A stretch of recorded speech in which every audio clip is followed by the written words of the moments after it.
Olá a todos e sejam muito bem-vindos ao Chipado, podcast oficial do Chipo. Lembrando que agora também em vídeo no YouTube, meu nome é Guilherme Jacobs. Eu estou aqui para falar com vocês dos episódios novos de Senhor dos Anéis de Poder, de Mulher Hulk e de outras coisinhas mais. Para fazer isso comigo, eu estou com o Bruno Silva. Bom dia, boa tarde, boa noite a todos os ouvintes do Chipo, espectadores e espectadoras deste grande podcast. E também com ele que já declarou que a gente vai sextar hoje, 3h30 da tarde, por causa do jogo da Seleção Brasileira, Thiago Romariz. Caralho, você tava falando do jogo de hoje, eu achei que você tava falando do jogo da Copa. Não, de hoje, já vamos entrar no clima da Copa já, cara.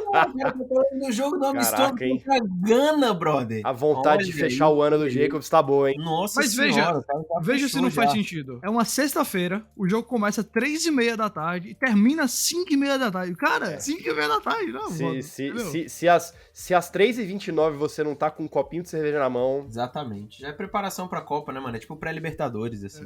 Todo mundo manda aí, por favor, no Twitter, hashtag #SextouChipo pro Thiago Romariz, pra ele liberar eu e o Brunão. Mas antes dele liberar a gente precisa falar deste 5º episódio de Senhor dos Anéis de Poder, Partidas, que eu vou confessar pra vocês, foi o primeiro episódio da série que eu senti que eu queria que andasse um pouco mais. Eu ainda acho que foi um ótimo episódio, eu ainda acho que tem ótimos personagens. O Elrond e Durin, particularmente, eu adoro passar tempo com eles, com o Robert Aramayo e o Inarto, os atores lá. Acho que o núcleo deles está sendo super bem desenvolvido. Acho que tem melhorado muito, assim, a questão lá com os humanos na Terra do Sul, com Arondir. E acho também que tudo que envolve a Galadriel e o Elendil é muito bom. Mas tem uns outros arcos, como as coisas lá em Númenor, que pra mim ainda estão muito arrastadas.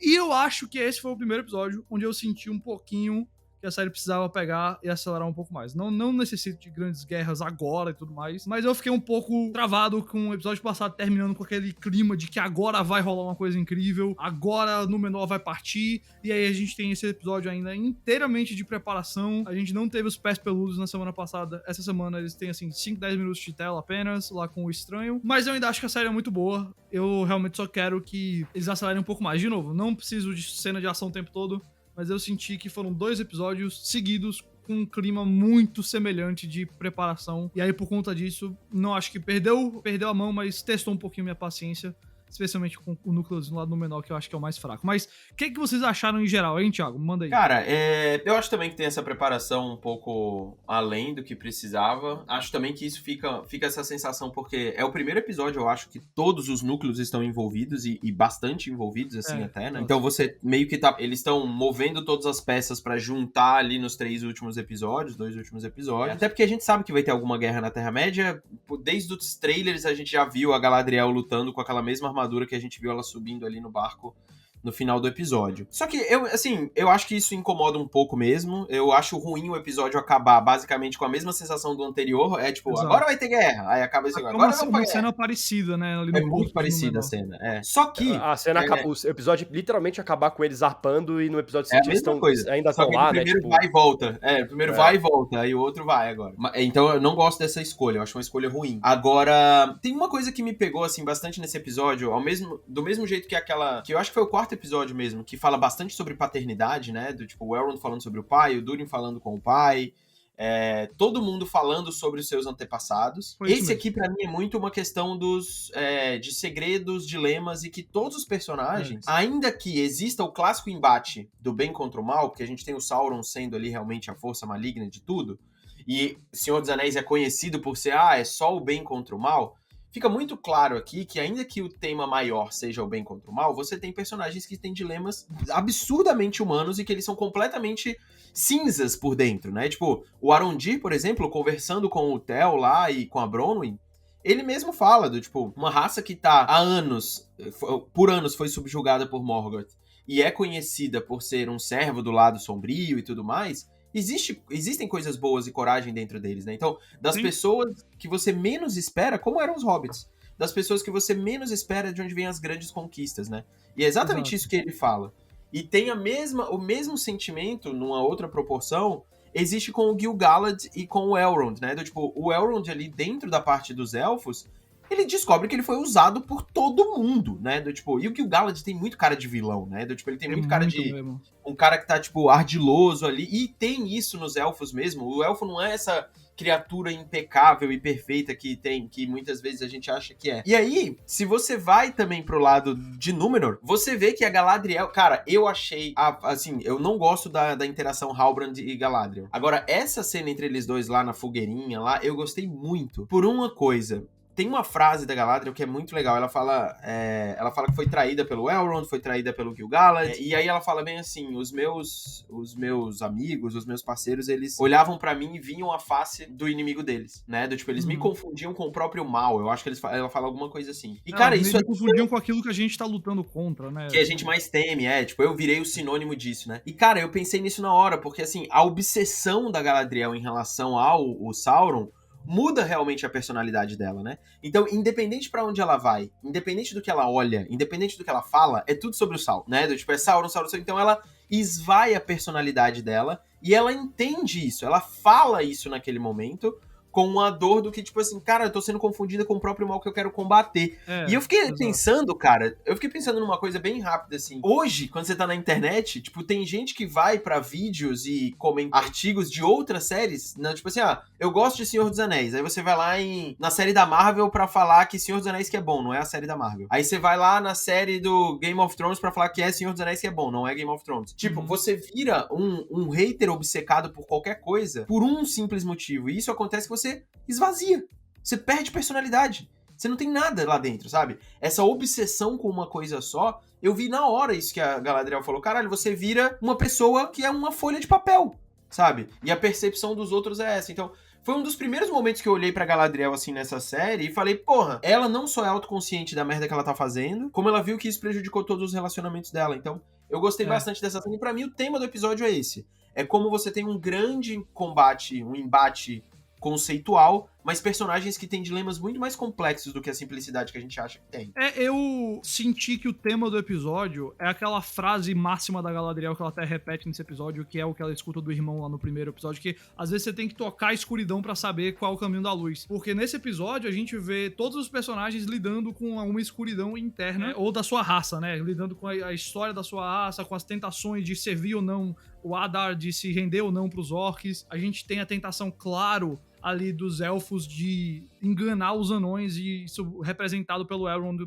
podendo ou não quebrar a promessa dele pro Durin. Enquanto o Gil-galad, que eu também concordo, tá com uma pinta bem vilanesca mesmo, ele escolhe apontar pra, tipo, os elfos precisam ficar mais poderosos. O problema é isso, a gente tá precisando disso, porque a gente descobre que aquela folha corrompida ali da árvore que caiu representa a luz dos elfos se apagando. Se essa luz se apaga, as almas imortais deles vão juntos. E em vez de confrontar a própria escuridão deles, né, dessas mentiras que eles estão contando, tentando enganar uma outra raça, ele simplesmente externaliza, a gente precisa ter o Mithril, e tem ali, conta a história do surgimento do Mithril, que aliás a série faz um negócio bem pintura mesmo, numa cena muito legal, de um confronto de um elfo contra um Balrog. A gente vê um Balrog pela primeira vez nesse episódio. E eu gosto muito de como isso é representado, justamente, eu já mencionei isso antes, de uma maneira pessoal, de como a série pega o tema geral e bota num dilema de personagens, que aqui é o Elrond e o Durin. E graças a Deus o Elrond vai lá e simplesmente conversa com o Durin, porque eu acho que ia ser um saco a gente passar 3 episódios com o Elrond enganando o Durin, sabendo que eventualmente isso aí ia ser revelado, a amizade deles ia ser rompida e a gente ia perder esse que é, pra mim, o melhor núcleo de personagens da série. Bruno, como é que você acha que a série lidou com os temas nesse episódio novo? Eu vejo, pela primeira vez eu vejo um pouco aí problemas em relação à condução, não só desses temas da narrativa. Eu acho que o grande problema pra mim, né, assim, a gente tem essa profusão de arcos e a série passando de um lado pra outro e tudo mais, e aparentemente a série ela tenta transitar entre esses arcos meio que sem dar muita resolução, mas tentando passar uma sensação geral de que alguma coisa está acontecendo. E eu acho que eles só conseguem fazer isso de fato na história do Elrond e do Durin mesmo, né, que tem um avanço significativo ali, né, acho que de fato concordo com você. É o grande destaque desse episódio. Mas, pra mim, o grande problema, assim, toda essa narrativa, ela só funciona neste episódio se você tem um conhecimento prévio do que é a ameaça, né, de quem é o Sauron, do que ele representa. Ou seja, se você já é fã de Senhor dos Anéis. Eu acho que pra quem tá chegando de primeira viagem, a pessoa fica perdida. Não, você fica pensando, nossa, tem alguma coisa chegando, tem alguma coisa vindo, tem alguma coisa vindo. Mas o que é? Eu não sei, o que é? até mesmo quando a série vai pro lado dos orcs, né, e a gente até tem um pouco de orcs, tem o Adar aparecendo, né, você tem ali o vislumbre ali daquela figura enigmática, mas também na hora que vai ver o lugar onde o estranho pousou, né? Até uma cena que tá nos trailers, inclusive, que é o cara olhando pra trás e tudo. Aliás, aparentemente é uma mulher, eu não sabia, mas... é uma mulher? Eu também não sabia, não. É uma atriz. Bom. O nome dela eu vou dizer aqui pra você agora. Eu achei que era o Anson Boone lá, aquele cara. Então, eu também.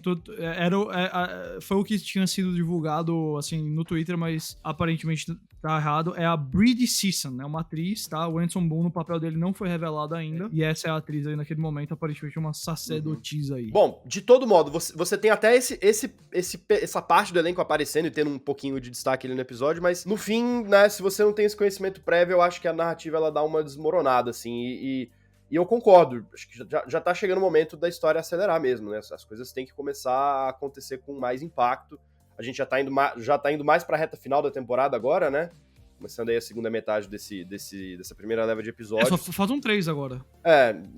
Assim... Eu só fico, assim, eu só tô com um pouco de receio de que a ação de verdade eles estejam guardando pra próxima temporada. Aí eu vou achar um problema. Eu acho que a gente tem que ter pelo menos alguma coisa ali que, né... Você acha que não vai ter uma guerrinha no final? Eu acho que vai ter, cara. Eu espero que tenha, mas do jeito que tá indo o ritmo da narrativa, eu não descartaria. Eu estou esperando ainda que vai ter ali pelo menos o embate bem definido, né? A gente fecha a primeira temporada, tipo, beleza, ó, o conflito da série é essa turma contra essa turma, né? Tem que ter vai ter uma batalha ali na Terra do Sul, tem que ter, cara. Vai ter. São 3 episódios ainda, tipo, eu não tenho muita dúvida que isso vai ter, não. O meu receio hoje em relação a roteiro é como que você amarra os Harfoot com essa Guerra do Sul, né? Aliás, todo o arco dos Harfoot aqui foi muito legal, tá? Tipo, a parte da canção... Os mapas. Porra, eu gosto muito do arco deles. Eu gosto muito do conteúdo deles. Eu acho que a série tá deixando esse arco um pouco de lado demais, porque ele não tava semana passada e ele tem muito pouco aqui. Eu queria mais. Mas foi o único episódio que ele não tava. Foi o único. Foi semana passada, Não, assim, como eu falei, pra mim não é questão de que tá ruim nem nada assim. Eu acho, na verdade, muito bom. Um dos negócios que eu mais gosto. Eu só queria que a série até deixasse aquilo ali avançar mais. Aquela série deixasse aquilo ali respirar mais. Mas, cara, o que tá ruim aqui, se eu posso falar, é a parte ali do... Tipo, Númenor melhorou, eu acho, nesse episódio, por causa do embate, dos dilemas ali entre Galadriel e Halbrand. Eu acho que aquilo ali funciona muito melhor do que a galerinha da malhação ali do Isildur, cara. Tipo, eu acho que faz sentido... dentro de um roteiro onde você precisa construir o Isildur vai virar o grande herói. É fato isso, né? A gente sabe que é isso. Agora, é muito ruim, cara, a forma como eles colocam isso. Parece que aquela galera que vive ali naquela parte daquele exército marinho ali de Númenor, eles não estão no mesmo tom épico que a série tá carregando, sabe? Então fica destoa, é uma parada muito... Ainda que você vê claramente que tem momentos onde são cenas bem escritas, tipo a cena dele com o pai dele, é boa a cena, sabe? Então, tipo, você perdeu, você fez suas escolhas, e ele fala, porra, mas não é por isso, mas de repente ele vai brigar de novo na porra do mesmo beco de novo, velho. E eu acho que essa parte do Isildur também é um grande exemplo dessa escolha criativa de priorizar personagens que no grande esquema das coisas... né? Verdade. Tem uma importância pra quem conhece Senhor dos Anéis, tipo, o Isildur só tem esse espaço todo nesse momento agora porque a gente sabe que o cara vai ser o pica das galáxias lá na guerra com o Sauron, mas tipo, agora não justifica. Ele não precisava ter esse foco agora. Eu ainda vou dizer uma coisa mais. Eu até acho o cara que interpreta o amigo dele lá, sabe, o cara que ele queria ser da Guarda Real, o Valandil, é o Alex Tarrant. Eu acho que o cara até é bom ator. Eu acho ele bom nos momentos com a Galadriel. Eu acho que ele é até bom no discurso que ele fala pro Isildur, porque ele ficou tão ferido daquilo ali. Sim. Mas eu acho que é tão básico esse drama dele envolvendo o Isildur querendo ou não querendo servir. E aí depois tem todo o negócio com aquele o interesse romântico da irmã dele lá. O personagem da irmã do Isildur e esse cara com quem ela tem um possível romance, assim, completamente insosso tudo isso daí. E aí quando você envolveu ali o Isildur salvando ele e tudo mais, essa parte da série, pra mim, tá muito abaixo de todo o resto. Mas assim... Nossa, dá vontade de passar, passa logo, sabe? Tipo, é muito ruim. Mas uma coisa que eu acho que melhorou foi, pra mim, a parte do Arondir ali, quando ele, especialmente falando com o tio, o filho da Bronwyn, que é o cara que tá ali com a espada, que a gente descobre que é uma espécie de chave pra escravizar os humanos. quando o Arondi especifica ali, ó, quando você passa a conhecer as pessoas por trás dos humanos, né, quem são os humanos mesmo como pessoas, você passa a entender o porquê que eles merecem ser defendidos, e eles estão preparando ali uma resistência, né, contra o Adar e contra os orcs. Então eu tenho duas perguntas. A primeira delas, deixa eu fazer pra você, Bruno, o que você achou dessa parte aí com os humanos, com parte dos humanos indo embora, com outra metade ficando, e o Arondi ali eu achei mostrando novas facetas dele ali, ao dizer que ele valoriza essa metade dos humanos que ficou. O que você achou desse núcleo daí? Eu achei interessante, eu acho que, né, eu vou puxar isso até um pouco por conta do comentário do Thiago falando sobre Númenor e tudo, né? Eu acho muito curioso porque esse núcleo, né, se a gente divide por raças, né, os núcleos de personagens, como mais ou menos a série faz, o núcleo humano, ele é o que tá mais rachado, né? Você tem o pessoal aí no Menor, que é de um jeito, você tem essa galera aí do Arondil agora, que ficou na torre, você tem a galera que, né, decidiu seguir o Adar. E eu acho que a gente não tá acostumado a ver isso tanto, né, em Senhor dos Anéis. Eu acho que talvez isso cause um pouco de estranhamento. Você teve um pouquinhozinho, muito de leve ali na trilogia, no original, né, dessas discordâncias entre os reinos humanos e tal, mas era muito naquela coisa do tipo, olha, no passado a gente não se entendia, mas agora, né, temos um inimigo em comum, vamos superar essas diferenças e enfrentar essa galera. Eu acho interessante, eu só acho que talvez o fato de eles de esses núcleos em geral não terem muita agência, né, nas coisas, não são as figuras que parecem que vão decidir, né, eles estão muito ali em segundo plano e terceiro plano, eles estão muito à mercê de vir alguém de fora e ajudar eles, né. Talvez número um pouco menos nisso aí, mas até mesmo Númenor é um núcleo que tá sendo carregado por alguém, tá sendo puxado por alguém, que no caso é a Galadriel, que tá ali, chegou pra falar pra rainha, pra Miriel, a gente precisa agir, e aí, né, Númenor decide a reboque desse chamado da elfa. Mas mesmo esse núcleo com o Arondir ali não sendo mais emocionante, talvez isso mude um pouquinho quando começarem as lutas por ali, eu acho que se tiver alguma ação nessa série, ela vai partir dessa parte aí do mapa. Eu acho que é importante eles estarem lá, e foi importante eles terem tido esse tempo de tela no episódio. Cara, é massa de a gente falar, né? Dessa parte do mapa. Tipo, a gente tá. Velho. A série literalmente põe isso, né? A câmera se movendo de um lugar pra outro do mundo, né? Eu acho isso muito interessante, cara. Do tipo, o jeito estético que eles apuraram, que eles escolheram pra fazer isso, né? Pra te dar uma noção geográfica. Agora, se eu não me engano, o Bayona volta nos 2 últimos episódios, né? Eu acho que ele vai dirigir os 2 últimos episódios da série. Ele dirigiu os 2 primeiros e deve dirigir os 2 últimos. Os 4 do meio, gente, e aí eu digo os 3 agora que a gente já viu, 3, 4 e o 5, claramente tem uma queda de qualidade na direção, assim. Esse, novamente, tipo, é o miolo da série que tem que fazer a parada correr. E muitas vezes eles... Por exemplo, a cena da Bronwyn com o Arondir ali em Mordor, né? Onde vai ser Mordor e tal. O discurso eu acho ele mal filmado, acho ele mal cortado. Nada pra mim ali funciona muito bem em termos de ritmo, sabe? O que a série se sustenta nesses episódios maiores, eu acho que, obviamente, o design de produção, a trilha sonora eu ainda acho ela impecável, é um trabalho do Ben McCreary. Isso é realmente incrível. Agora, e ela se sustenta muito, eu acho, que em alguns diálogos específicos entre o discurso da Miriel, toda a parte dos Harfoot, eu acho ela, assim, brilhantemente executada, né? Tipo, ela é muito bem escrita mesmo. E aí, quando você mistura a ideia dos dilemas com a poesia que o Tolkien normalmente colocava nos diálogos, né? Eu acho que isso sustenta. Agora, pra ritmo e pra o que a gente tá acostumado em termos de consumo de séries hoje em dia, eu começo a entender muito mais, tirando o hate desnecessário das pessoas, né? Tipo, que se você vai ler comentários no geral, as pessoas sempre falam coisas repetidas, né? Personagens sem carismas, os diálogos são ruins. Ponto. É isso, tipo, ninguém, ou tipo, o Tolkien está se revirando no túmulo. Ponto. É isso que as pessoas falam. Tirando esse tipo de argumento vazio, eu acho realmente que a série tem um problema de condução com a forma que a gente consome as coisas hoje, sabe? Tipo, ela escolhe colocar muitos núcleos, desenvolver muitos núcleos e às vezes os episódios parecem sem urgência, sabe? E eu acho que isso acontece nesse filme também. Isso eu acho muito válido de dizer, eu acho que certamente é um problema. Eu de novo, não acho que tem nada assim... Eu não vou dizer nada ruim, porque eu acho essa parte dos mais jovens e no menor ruim, mas...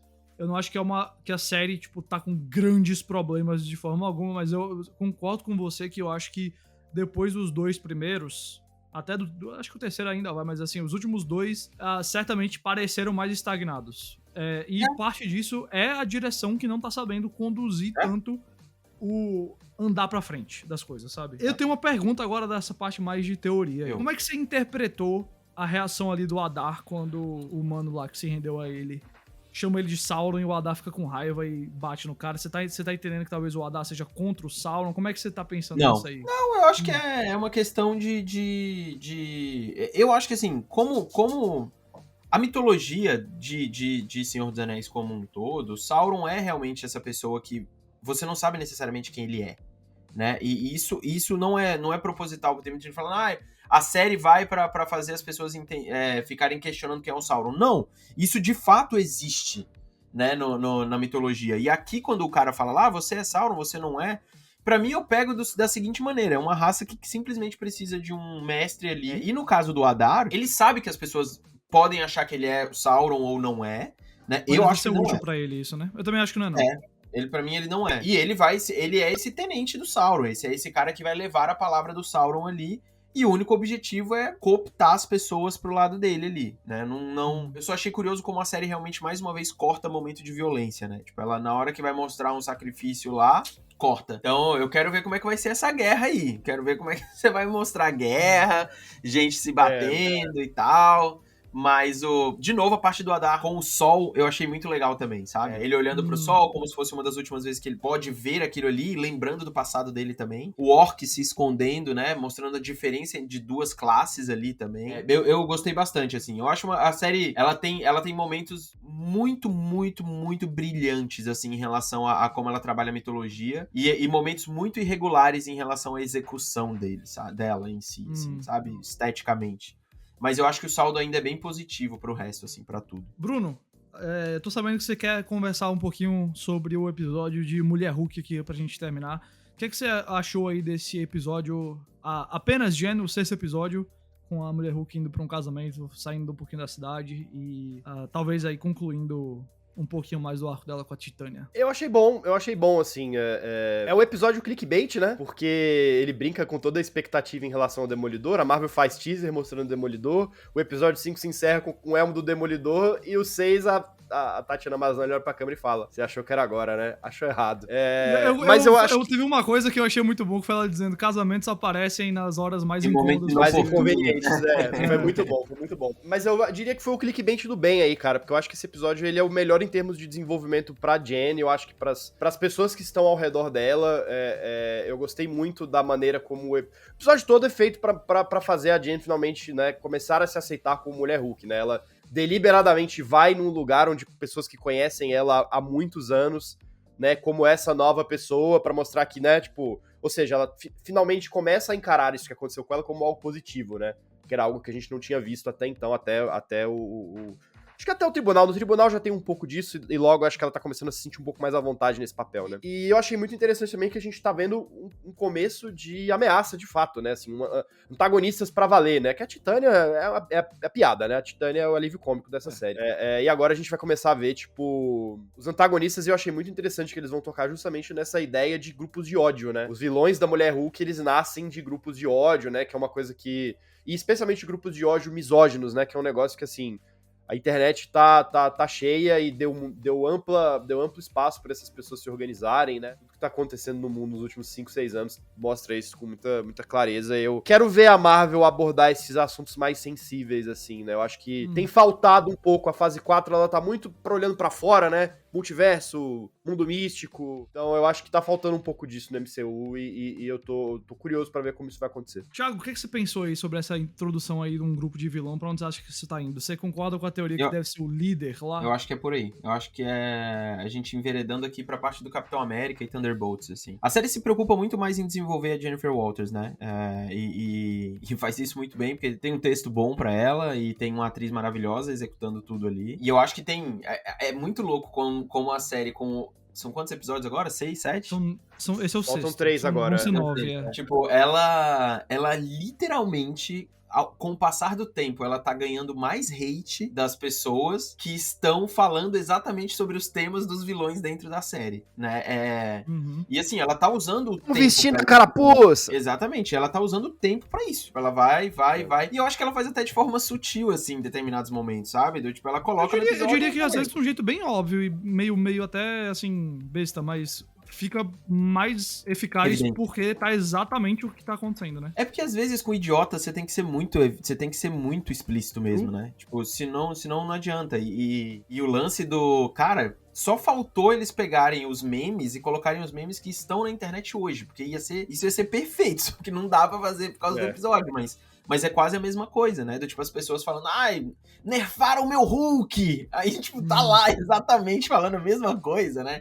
Isso eu acho muito massa que a série faz. No Reddit, putz, tipo, é bizarro, né? É bizarro, mas eu acho que eles estão enveredando pra fase 4/5 aí, com os Thunderbolts, quem sabe o líder e vários desses outros personagens que são mais da parte de ciência e tudo mais, vão ser os reais inimigos ali dos Thunderbolts e do Capitão América. Mas eu tenho certeza que isso aqui vai enveredar nessa parte mais urbana da Marvel, porque a She-Hulk não vai... eu acho que por um momento ela não vai se envolver em algo muito maior. Ela vai ficar nesse plano urbano mesmo de tudo que tá rolando. Eu espero que sim, porque eu confesso que quando essas séries da Marvel tentam fazer a história mais ampla, eu acho que é quando elas são piores. Eu acho que é melhor quando elas são mais contidas. Miss Marvel tá aí de exemplo também. Tô curioso pra ver como é que vai ser com Mulher Hulk. Mas a gente fala disso mais semana que vem, porque o chipado dessa semana tá chegando ao fim agora. Queria agradecer ao Thiago, queria agradecer ao Brunão pela nossa conversa. Semana que vem a gente vai falar de mais Game of Thrones, mais Endor, que é minha coisa favorita normalmente de conversar sobre. E a gente tá chegando aí no mês de outubro, que promete bastante com Adão Negro, com novembro de Pantera Negra, vai ter bastante coisa de Pantera Negra nesses próximos 2 meses, e o Chipo vai ser a sua casa pra falar disso tudo. Então se inscreva no canal do Chipo, assine o nosso feed de podcast, @ChipoOficial nas redes sociais e chipo.com.br para mais. Valeu, Thiago, valeu, Bruno, valeu por todo mundo que tá nos assistindo. Até o próximo Chipado.